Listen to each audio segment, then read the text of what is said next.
هيك اشوفهم بوجه اشوف الاصفر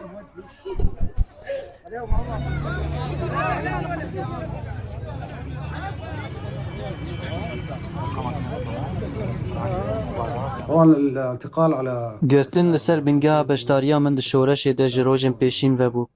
پشت راپور آنین که از درخستانی که ناونتوی یا سربنتوی و دخبتم. منظمه عموميه تبع المنظمه لپرسین گلک جاران و راست دست پیکر. بلش التحقيق مره واثنين چما هون بحثا دست کفتین ما و تشتین که ما پیشکشی ولاد کرنه ناکی. انتم ليش ما تحكون عن از 15 روزان ده هجای تا کسی ده جبو لپرسین امام پشت از و هستم قاوشی. من 4 ماه ده شاخه ابو غزاله ده درباس کرن پشت از و هستم گرتیگه ها القطان. بشا اولهی اندام ارتش آزاد تیده هبون که به سالان گرتین تنی جبر اندام بوناوا.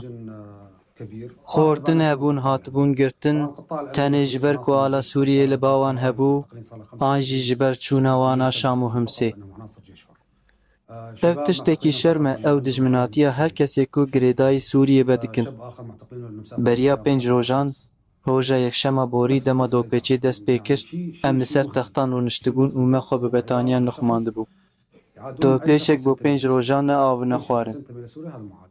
سەتڵێک ji سەرشۆکê ji me re danîn û tije av dikirin, helbet ava şêlû û ji bo vexwarinê datanîn ber me.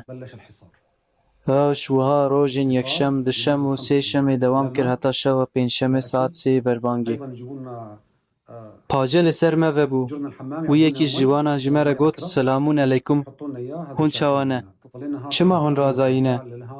Elhemdülillah piştî wê me zanî ku ciwan ketine hundir û zindan rizgar kirine.